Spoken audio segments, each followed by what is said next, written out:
Well, hello and welcome back to the Alan Hudson podcast. Thanks very much for joining us. We're going to we're planning a very special podcast today, remembering some of Alan's teammates from his Chelsea past, especially Ian Hutchinson, who would have turned 78 earlier this week, and was a special friend and teammate to Alan. But before we start the podcast, just a quick reminder, if you haven't already done so, please remember to like, follow and subscribe to the podcast.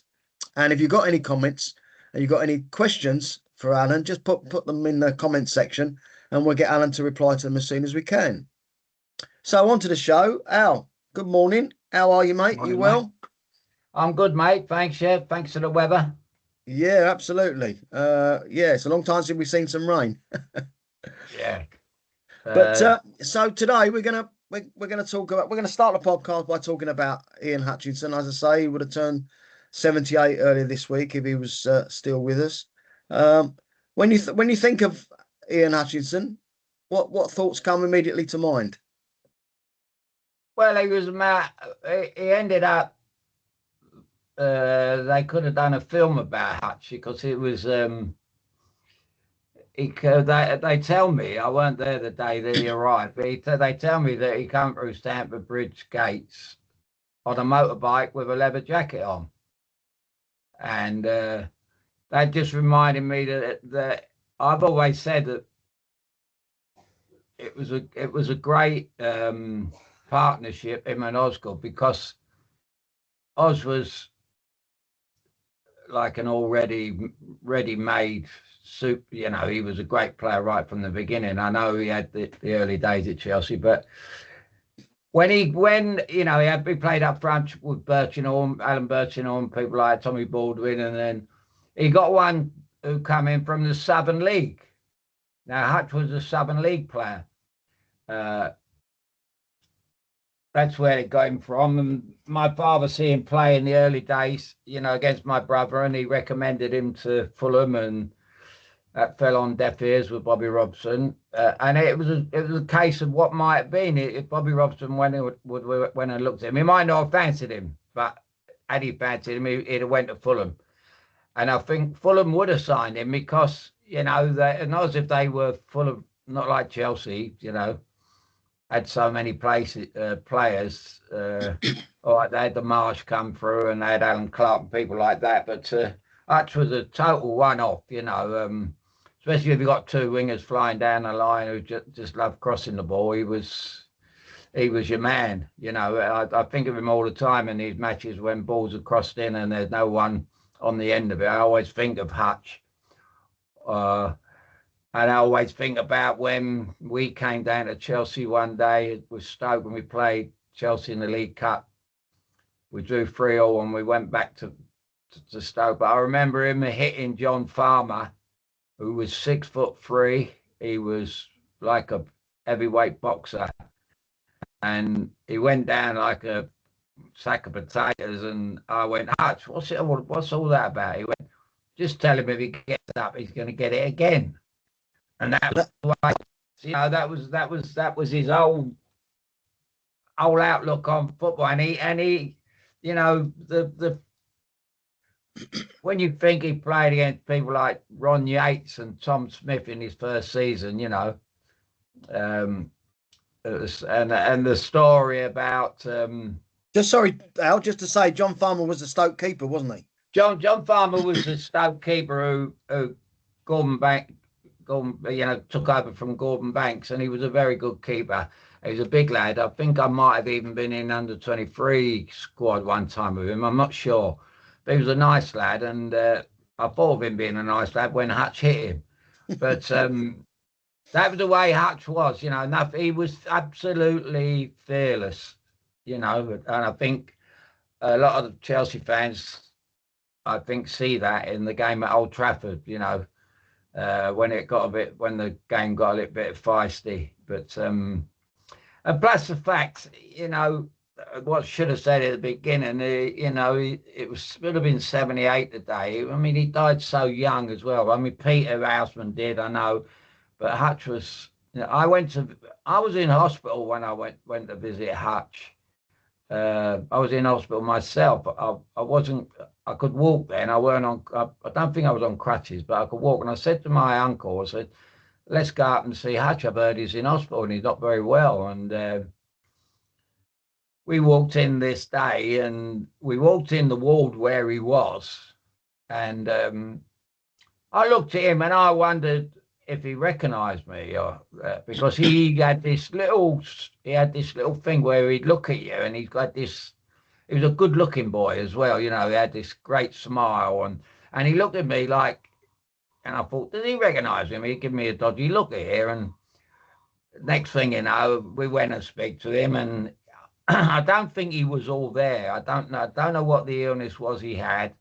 I can't be sure, but all I do know, I was a bit concerned about him, and you know, because it wasn't an everyday illness. You know, we had something worse than that, and the reason being is because the nurse come over and said to me and my uncle, "Sit down." She said, "Let's get him back in bed." So I've turned to George. I said, "We gotta go, mate." I said, I can't bear to look at him like this. He's not right, you know. And it's not as if he was looked really ill. He didn't at all. It was just that cheeky look on his face, and we turned. We said, "We gotta go," because he didn't really. I don't really think that he realised who he was talking to, and it. I can't say it was like a dementia thing. It couldn't have been anything like that. It might have been medication he was having or something. So the nurse said to me, she said, "You can't go." I said, "Yeah, I've come up to see if he's all right." I said, "And I don't think he is all right." I said, "He's quite upset me a little bit, you know." And she said, "If you go, he's going to carry on doing what he's doing." So I said, "What do you mean carry on doing?" He said, "Well, he's running around the hospital. He keeps running down a women's ward and all that." You know, and I went, "Oh my God, I could just see him doing it as well, you know." So we come out, me and my uncle, and I went, "Oh, God knows, you know." And she didn't. I said, "What's wrong?" She said, "I don't know. We're still doing this, that, and the other." But it was, he was like a little baby at the time, you know, because he was doing his dressing gown up and he couldn't quite do it up, and he was in a bit of a mess, you know. It was so I should have said that at the beginning, because that was the last time I see him, and from there on in, you know, he died too young, and his football career was a calamity, really. You know, I've always said that people, when I got to Stoke, I did the same thing about Dennis Smith, but Dennis Smith kept on playing for ages for Stoke. He played so many times for them. I don't know how, because I think he broke every bone in his body. And so Hutch was the same. They were two players. If they'd have played each other against each other every week, I don't think they would have made see the season out. They were both fearless. You know, they were nothing. You know, going into anywhere, nothing kind of phased him. And Al, can you remember a challenge where you actually saw him go for a ball and you almost winced at his bravery and his fearlessness? oh, several times. I can't tell you one time, but I can say several times I thought, and I always thought, you know, he was although it was great playing with Aussie, Hutch was a great outlet, because if ever you got in trouble in midfield and there was nothing on, you know, you could just get it on your right foot and stick it up in the air, you know, and you think there's only one man's going to get on the end of that, and it was Hutch, you know. As I say, I can remember him doing his. I think I'm almost sure when we beat Watford in the semi-final on that pitch at White Hart Lane. I remember he scored one of the goals. I remember played a little 1-2 with Charlie. I went through. I think it's the one where I stuck it through one of their legs, and I spun and give it a nobby. Oh no, that's the one when I scored. But he kind of had the ball on his left foot, and it was like playing on a piece of cake. It was sand, you know. The pitch was awful, And as he got back on his left foot to shoot and score, I remember his leg going down a hole, like a sand hole, if you ever watch it again, Tone, you'll see him running back to the halfway line, and he can hardly put his foot on the floor. And I think that was the one that his knee. I think that was the one that really put him in trouble, And once you got an injury like that, and then unlike today, where you haven't got 40 players, you haven't got 15 players, and he played on, and when he came back, he didn't play on, did he? He came back a few times. The League Cup, I mean, that was 70. He didn't play in Athens, did he? And he didn't play in the League Cup final. It was a tragedy, really, because he was just kind of getting in. It wasn't improving himself as a player technically, but he was certainly becoming well known in the football world with centre halves. I mean, and him and Ozzy were partners in crime. They got the pub together. They were, they were inseparable at one time. But yeah, it was. So when you say about that FA Cup semi-final against Watford and him really getting a bad knee injury, was he? I mean, he obviously played an integral part in the final with his long throw for Webby's winner. Was he someone who played through serious pain in that final? Do you think? I think so. I don't think he was 100% fit by a long shot. I think, when I say about the thing at Watford, I think that was probably an injury he got and it come back to haunt him. We all remember him in the final because of the long throw, but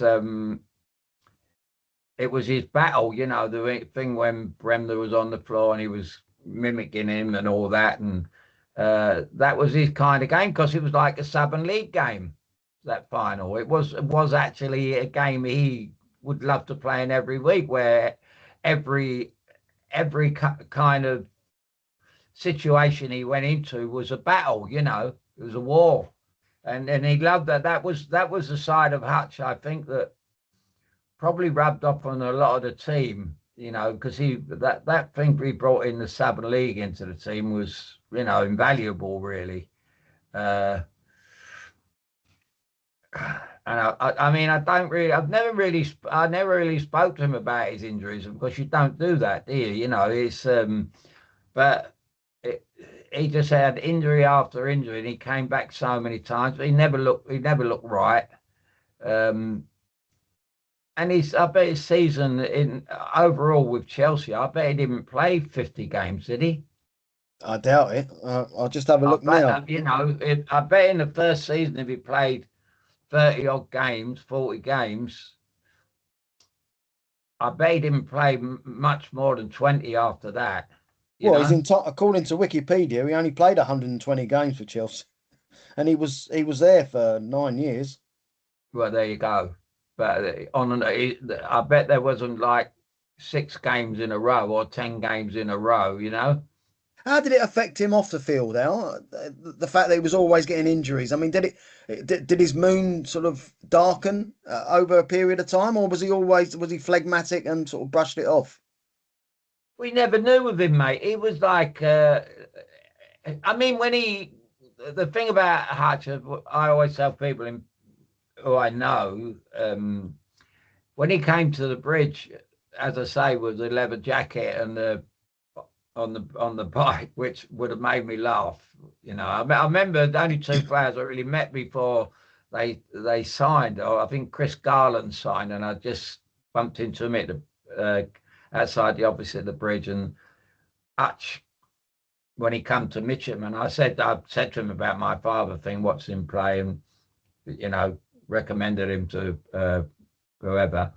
And but he was he didn't drink, and he was I don't know how to put this, really, because we were a team that nobody really went home early. He didn't really go out much. He was very happily married at the time, and he just I can remember the first drink he had was his first Christmas here. We went down the King's Road, and I said, "Come and," because he was going back to, I don't know if it's Burton or Cambridge, where it might have been Cambridge where they signed him from, but he had to go to Earls Court. I know that. Anyway, we went in the pub. It was a pub which is now Paddy Power. It's a pub that the Rolling Stones used to play in. It was on the corner right behind where I am now, and we walked in his pub Christmas Eve or New Year's Eve. I think it might have been Christmas Eve, and it was jam-packed, and everybody in the pub, everybody knew me, but to see him, I think I was with a kid called David Bibby as well. I think David might have been with us, 3 of us. And I remember my uncle Harry got hold of him, and he loved him. He loved him as a player and a young man, And he said to him, "What can I get you to drink?" He said, "I don't drink." He said, "It's Christmas." He said, "You got to have a drink on Christmas." He said, "No," he said, "I really don't drink." He said, "Let me have a look." And he looked at all the pumps, and he looked at the top shelf. He said, "Give me one of them up there." And he started to drink something, a large one of these. And the next thing you know, he'd had about 10 of them. And all of a sudden, I'd see him going to the door. Then I went outside to see if it was all right. I know the last thing I'll see of him that Christmas was chasing after 31 bus. There were 31 buses at that time. He was chasing it up the road. I think he wanted to beat the driver up for not stopping. But he was probably one of the characters ever to come in football and do what he'd done. His impact was kind of instant, wasn't it? It was. Never boy from the Southern League to play up front with Osgood as well. And the story with Tommy Smith, that they were having trouble on the half. Oz was having trouble with Tommy Smith, and Ron Yeats was marking Hutch, and they were on the halfway line, and they had a corner Liverpool, and Hutch said to Oz, "Are you all right? Everything all right with you over there?" So I said, "Well, tell you the truth." He said, he's giving me a hard time, Tommy Smith. And he said, what do you want to, like they were at a dance. He said, "You want to change partners?" And Ozzy went, "Yeah, if you like." So they changed partners. This conversation is going on while they're taking the corners, And as they crossed over, he went to stand next to Ron Yates, to Tommy Smith, Hutch, and Oz turned around to Tommy Smith. He said, "You know what Hutch said about you?" So I looked at him as if he said, "Hutch said that someone put a tin of peas on your face and not one fell off." Well, he said there was murders from then on. He said it was, they were kicking lumps out of each other. They were made for him and Tommy Smith. He was a hard nut, Tommy, as well. But Hutch was no bigger he wasn't really much bigger than me, And I couldn't kind of take that punishment. I wasn't that type of player, but he was. And I remember one day at Mitcham, I was for some reason, we had no goalie. I went in goal for 5 or 10 minutes. Once one cross come in, and he come on the end of it, and I tell you what, he opened his arms. He opened his arms like he was an eagle. He was and he frightened the life out of me. I walked out goal, and I think Sexton said to me, "Where are you going?" I said, "Oh no, I've had enough. I can't do this." I said, "Not people like him. I'll go." So I can imagine what he was like going into.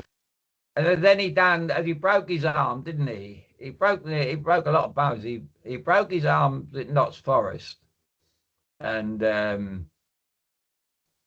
God, I remember the fella he hit was a fella called Sammy Chapman. He was their centre half, and I remember seeing Sammy Chapman in Seattle when he come to play against us, and I didn't mention it. Well, I got in the lift with him after the game, and I started laughing. I didn't mention the Hutch, but he played against Sammy, and Sammy Chapman got carried off on a stretcher, and Hutch walked off alongside him with a broken arm and given a red card. I believe that's the story. He just went up, but I think he got sent off But you imagine today that, when they say, you lift your elbow and he caught him or whatever, but he didn't just catch him. He gave him a proper one, as if he had his leather jacket on. But he was one tough cookie, one. And I used to think to myself, as I did with Dennis, but Dennis was a lot older than when I got to Stoke, and he was a good player. He was one of those you want in your side, not against you. And I used to think, sooner or later, it's going to come to you. You just can't do that, in football or in any sport. He was like Evel Knievel, He was like it had to happen. Whatever injury he's got was coming to him because he went into possible situations where he put his head where other people would, where boots were flying and things like that. I mean, I think of the equaliser at Wembley, that reminded me of what he was, a near post header. But he used to go. A lot of Nobby's crosses would be near post, and he'd get on the end of a lot of them, and they were where all the boots were flying. It's. Yeah, I was thinking before I got online with you. I mean, people must get fed up with me mentioning my ankle, but my ankle was a different thing because it changed my whole life. With the England ban and Sexton not having the proper treatment. But there's players who go through that much worse than what I've been through, and they don't mention it. But Hutch certainly wouldn't mention it. He was one of those and think. Well, I played I've had 3-4 years in the Southern League, I mean, they were animals in the Southern League. I used to go and watch my brother play for Guildford and Bexley. Christ almighty, there was, and they were a lot of the people that played in them leagues then were old, a lot of them were old pros. They weren't young, not all players that wanted to get into improve themselves in like today, there might be a scout there. But no, these were tough games. Every game was like, especially when you're playing against people with reputations. But although he didn't have one then until he got to Chelsea, but they were old players who packed up at 32, 33 and went into play. I remember my brother played at Guildford just before he went to Bexley and played against Hutch. He played, and Peter Osgood, the great Chelsea fullback, was in the side with him. So people like that would go and play in the Southern League in them days, So it was an experience for me as a kid, as an apprentice at Chelsea, going to see my brother play and thinking, oh dear, if I don't make it, I might have to go in the Southern League and play with this lot. I didn't really fancy that. But anyone that played in that league would tell you, Christ almighty, they had some battles. Tell us a bit. Let's explore in a bit more detail the partnership he had with Oz. Because I mean that they never managed to recreate that 1969-1970 season where I think combined they scored more than 60 goals together. Yeah, they did. Did they hit it off as a pair straight away, or was it something that developed over a period of time? Well, it's strange you mentioned that because not a few years ago when I was in Cyprus, Billy Garner come over and stayed with me. I used to go on great, as I did with Chris Garland, who both came to replace Hutch. And Billy Garner had a terrible complex playing alongside Ozzy. He said Ozzy didn't like me. And I said, what are you talking about, Bill? He's not like that, and he had this thing about him. And Bill was a tough nut. He was a big lad, a tough, nothing frightened Bill, but he was like 6'2", he was a big lad. But with Hutch, it was almost as if he wanted to be Ozzy's minder. He used to say to us, like, don't worry about that, don't worry about that, it was if it was like a series or something, you could call it was like your Dennis Waterman, say, Minder. It was like, and he loved him so many. You know, everybody adored Ozzy, fans in Chelsea and fans all over. You know that were Chelsea supporters, and Hutch was like I wouldn't say the unsung hero, but he would take all the knocks. Although Oz could he could look after himself, but Hutch would get great pleasure out of looking after him, and I think he loved him. He really respected him as a player because Oz was quite the opposite of him. Oz could do everything he wanted to do. He had such fantastic skill and technique and movement and everything else, and Hutch was kind of the battling ram of the two. But if they told the story together, I mean, it would be amazing. But they become so close. I don't think they were that close socially until they got the pub years later in Windsor. They got a pub together, and people tell me I've been in the pub and said, "Well, you walk past the pub and Ozzy and Hutch were in the car park having a fight. They were falling out all the time." Because someone said, well, maybe they were living in the pub with their two. They both had their wives live in the pub with them. I said, well, what's that got to do with it? And they were saying, well, they're away. They've had a fight 3 times a week, and and it was, which made me laugh. Because Oz was a little bit like that, but I thought it was only Dave Sexton that Oz wanted to fight, but he was a bit of a handful. I bet he's got a bit of a name around Windsor for that. But get him on the football field, and he was so elegant and everything else, you wouldn't think that of him, But Hutch took that on the field with him, and I think he was quite proud that he played up front with Oz, and he was linked with him as a great partnership that year, and it was kind of him. I don't say we weren't the same team without him. We obviously weren't, but he was almost irreplaceable to put alongside us. As I said, we bought Bill. I got on great with Bill, and I got on especially great with Chrissy right to the end and Chrissy had Alzheimer's when I think he got to us. He would have the shakes and things like that, and Parkinson's, you mean? Parkinson's at that time, yeah.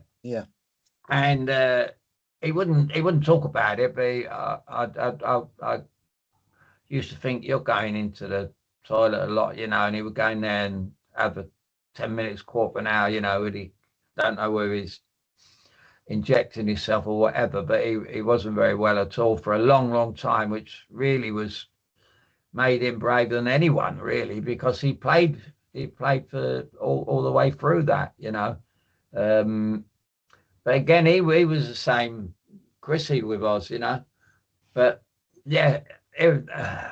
So was that the difference between Hutch and Bill Garner and Chris Garland?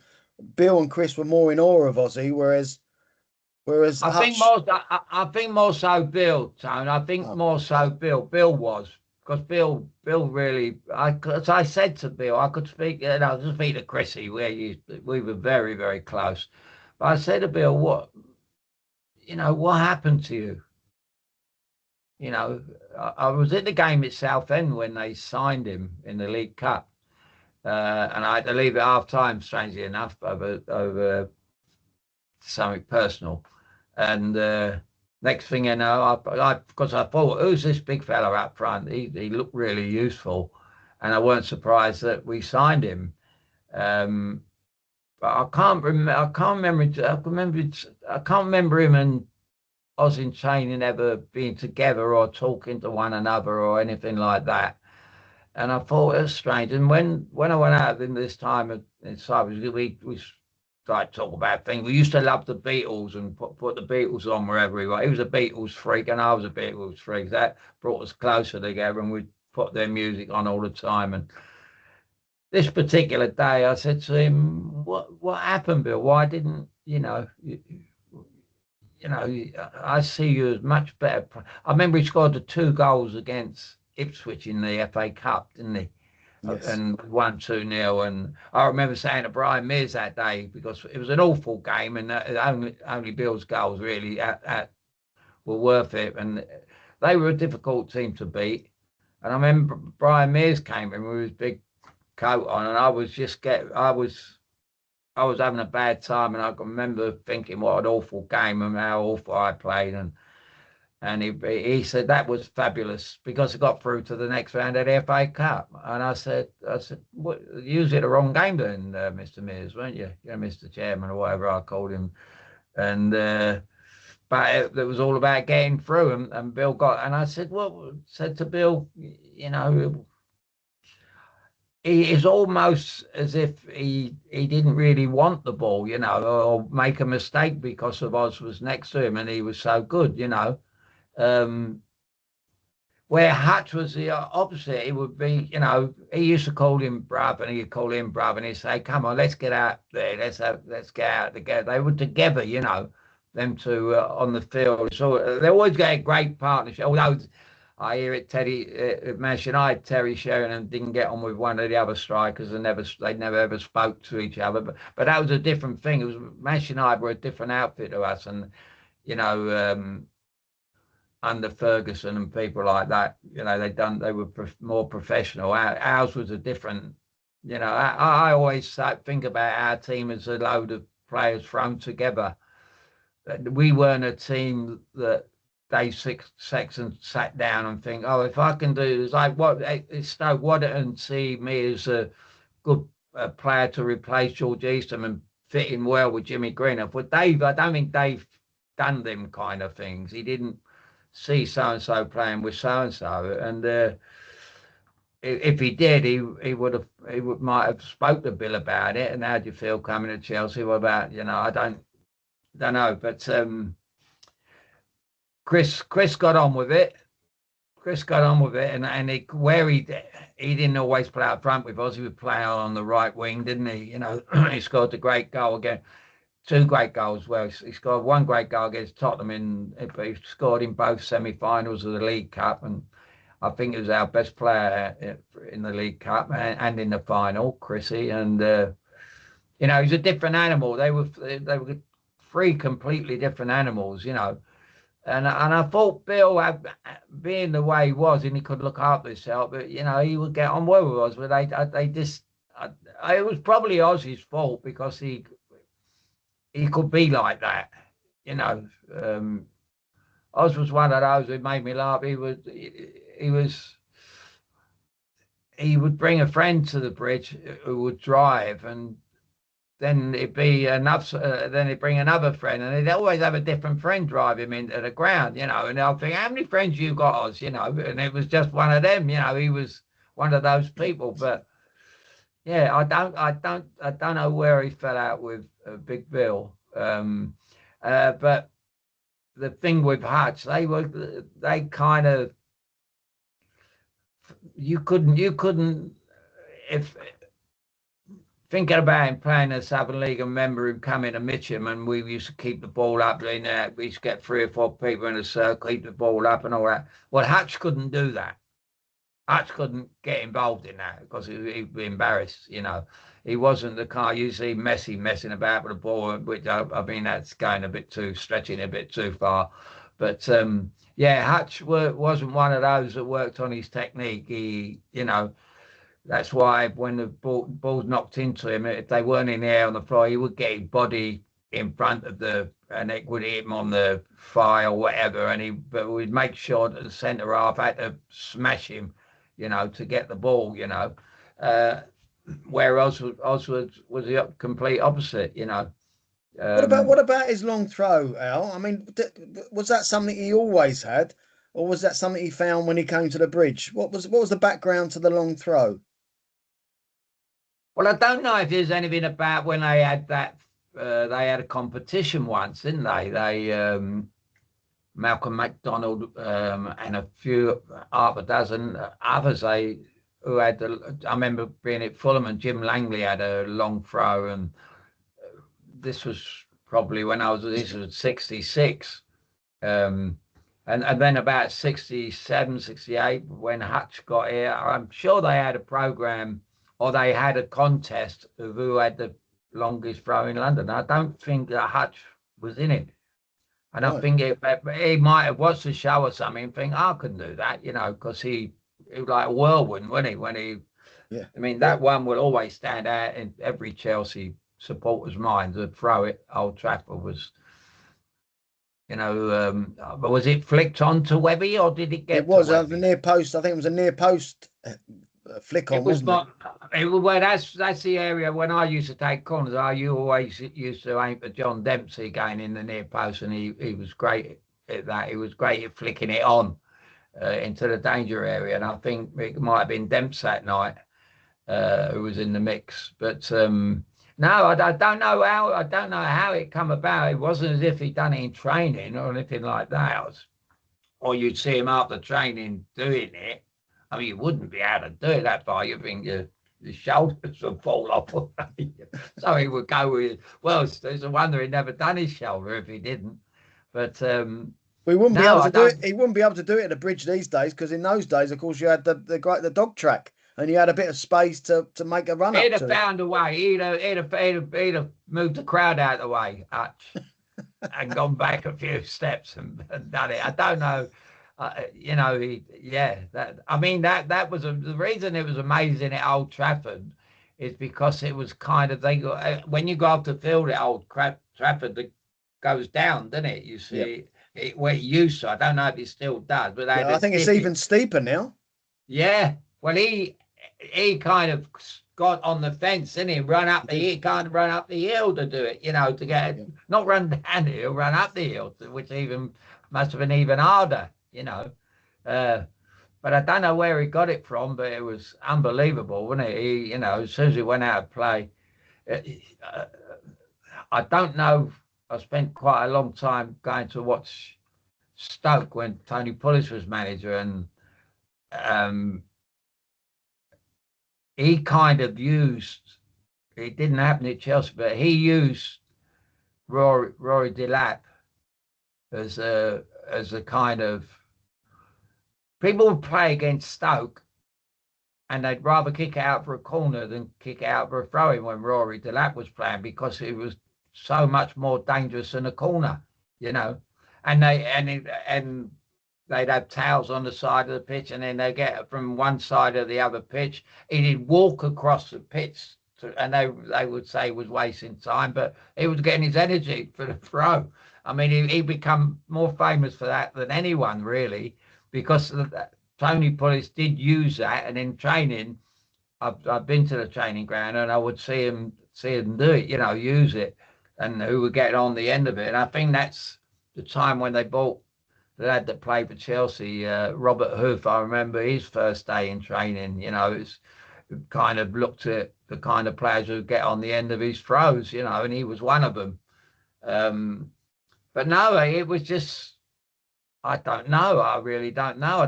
I often wonder, did he do it in a Southern League? I don't know. Because you imagine him doing a Southern League and they were like all tight grounds, weren't they? And tight, if he was doing it in a Southern League and they all had big centre halves and all that, they were hard nuts. So I suppose that's why coming into the Chelsea team never fazed him, because he went through that. Couldn't have been any tougher.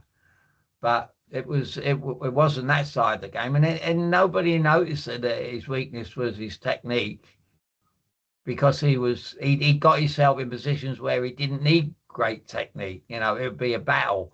Either the side go round the side of Ozzy or over the top. But he'd make sure. I mean, he was a brilliant header of the ball as well. Absolutely had that off to a tee. I mean, Ozzy was a great header. They were both great headers of the ball, and you see people head it today. A lot of players don't want to head it. A lot of players. I mean, I remember watching Chelsea when Jimmy Floyd Hasselbank. He used to score a lot of goals, but he used to take all the corners. So he didn't like heading it, did he? Marcus Rashford. I mean, I remember sitting there one day when he tried to claim a header, and he never touched it in the European Championships. And we had a podcast, and I was arguing. I said, but he never touched it. He said, well, you would claim it though, wouldn't you? I said, no, you wouldn't claim it, because he didn't like heading the ball. That's why he used to play on the wing. And then even when he played centre forward, he hardly headed it. I've seen him head it about twice in his whole career. But Hutch, Hutch was always there. You could sling it into him. When I think of Hutch, I think of him as propelling himself forward for a diving header. How many times did he put, like you said earlier, did he throw his head into areas where people wouldn't normally throw their feet? And that's an art that's gone out of the game. No one really, you don't see anyone going for diving headers anymore to try and score a goal, do you? When do you see a diving header? You hear it every game. You hear it all through the World Cup. You hear they say now, or they use the word brave now, and there ain't no bravery. Hutch was probably the bravest, and the lad Dennis Smith at Stoke. I put them on the same level. He was brave. They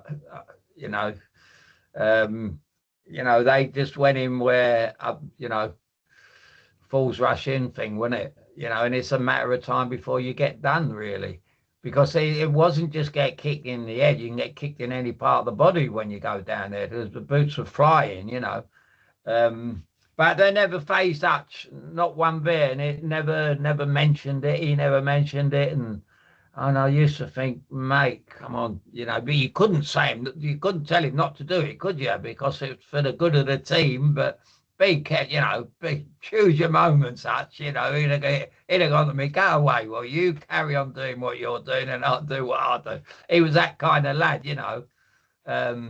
He was easy-go-lucky, and he thought it was him joining Chelsea from Cambridge was like him winning the lottery, winning the pools.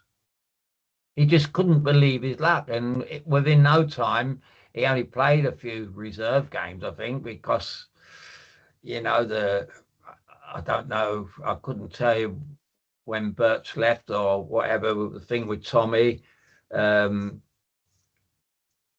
he was he weren't there that long before he threw him in with Oz, and I thought he was, he ain't ready, he's surely not ready yet, or was I completely wrong? He was probably more ready than you've ever seen anyone, because he was prepared to take the knocks. It's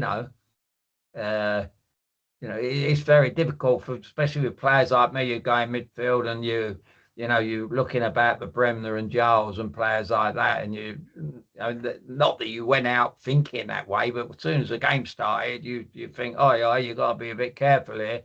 I remember playing against Peter Story, and I'd always think, where is he? Where is he? He's coming after me, And he was a great fella. Peter was a great fella, but that's the way they were, that was their job.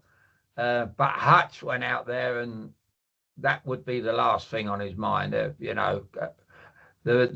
tougher it got, the more he liked it, and he, that night in Manchester, I reckon he wanted that night to go on all night and not stop, until someone went down properly and got carried off, And he was that kind of lad. You look at him and you walk in the room and you go, well, that can't be Ian Hutchinson. He can't be that tough. He ain't that big, He was I'm 5'10". He was only 5'10", a little bit taller than me, if taller. And he weren't, he's probably a little bit bulky, but he defied logic the way he went in. He became like the Incredible Hulk when he went on the field. He was incredible. And it was just a matter of time. And it was so sad. That was the saddest thing for me, and I don't know how he took it, all the injuries and all that. And because he went out there and after his first injury and he came back, he was just the same. He didn't learn from that mistake of not doing. And I remember when he broke his leg, I remember his first game back. I was I was out with an injury, funnily enough, with the Osgood Slater's injury I had in my knee, and I couldn't play. I couldn't train, couldn't do nothing. So I was on dressing room duty, and Tommy Docherty used to do some great things, and he used to take me to the away games to do the boots and all this, give me a bit of experience, great experience he gave me. That was great what he done. He was good, real good, really good to me. I played with his son in the youth team, Michael, and we got on great. And I remember one night he come to me one day in training. He said, I'm picking Michael up from the airport. Would you like to come? And he took me in his Jag. I remember going, first time I'd been in a Jag, and we was flying down the M4 to pick his son up. He said, because we got on that where we used to do little moves together in the Welsh Sharp, the end. And I was gutted when he sold him to Burnley. But, them kind of things. I just think about Michael there. It's, I mean, I don't know. It was strange. I don't know how Docherty would have, because Tommy had gone then, hadn't he? Yeah. Because he loved people. Tommy Docherty loved people like that. He taught Ronnie Harris how to go over the ball properly. He was, he loved people who could hit you, and he would have loved Hutch. But I don't know what Dave's fault was when he picked him for what game, whenever. But I know he got in quite early. I mean, he would have been 70, 78 this week, was it? Yep, 78. So he's 3 years older than me. So he had a little bit of a head start on me as regards age and experience. But I think the experience in the Southern League was probably the best upbringing he could have had in football of a player of his type. I remember when Beckham was it. Alex sent him to play for Preston before he made it, because I don't think that the different kind of thing, but I don't think Beckham realised in Alex's eyes that he respected what kind of team he was in and how lucky he was, how fortunate he was to get the kind of service he got, and when he started crossing the ball, who would get on the end of it and things like that. So he sent him to Preston for a month and to play with them players and see how it was. And then they came back and he thought, "Oh God, this is heaven," And that was a great move. And that's what people, when they send them out on loan like that for a month, that's good experience. Go and play for them. You could go and play with a few mugs every week and see how you knock it into them. You never see it again. It's one of them. But Hutch was ready from word go. As soon as he took his leather jacket off and got rid of his bike, I think he thought he was ready to go then. You're talking about his his technique, maybe not being up to the rest of you guys that were in the team at the time. Was that obvious from his very first training session that his technique was almost Southern League type? Yeah. How did he win the credibility of the rest of the players then? And was it purely through his his physical approach? I think it was just, you got to remember in them days, football was so different from now. There weren't no one pass to this side. Our four defenders at the back couldn't pass the ball to each other. Apart from John Dempsey and Marvin Hinton was a terrific footballer. But Eddie, Webby, Ronnie, they're not the kind of people who could pass it about. They would be lost with Pep. So they had to get it forward, And Osgood wouldn't let you. Osgood would go mad in the modern game, like Shearer. I think he said something on telly. He said, "I'll go mad," and he would.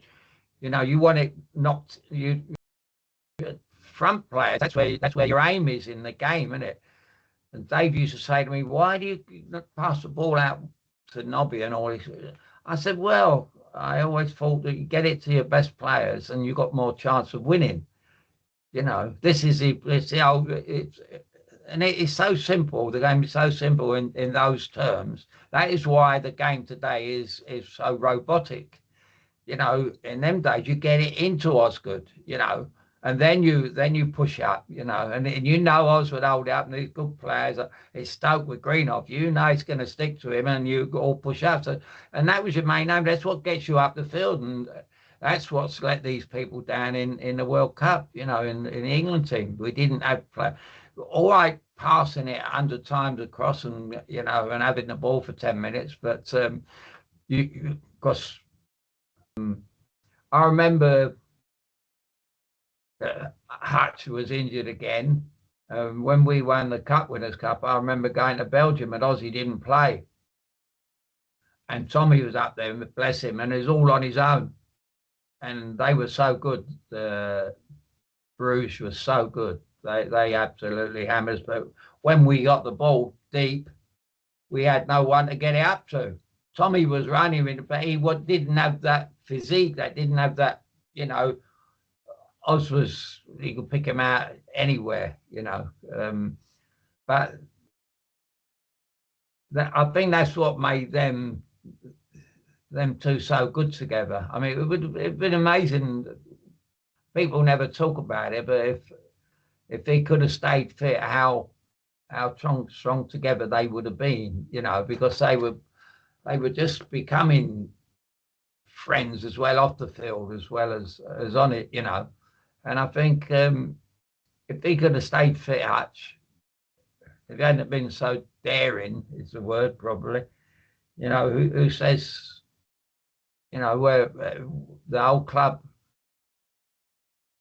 well, we wouldn't have to get sold in the end because we wouldn't have had to buy other players to replace Oz and to replace Hutch, and all them 100 grand and everything else add up, don't they?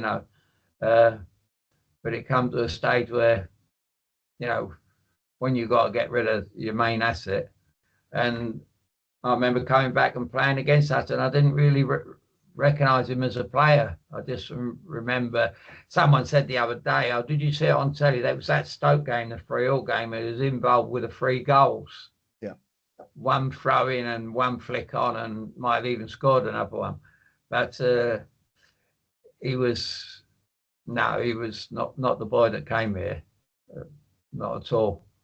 And well, he wasn't a boy, but he was a young. He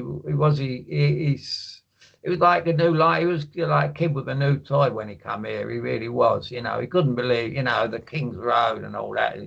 He was really excited about the life here. I don't know how he lived his life, because if he drove a motorbike with a leather jacket, God knows if he was in a gang or something like that. But from Burton to Cambridge, I don't know what goes on in Cambridge. There can't be much nightlife, but I mean, my God, he got after he had one drink in the Well's End that Christmas, there was no stopping him. I think he went up and went round a few pubs to see what drink he could get on with, and thought, that's it, I'm going to have a party for the rest of his life now, because that's what he was like. He was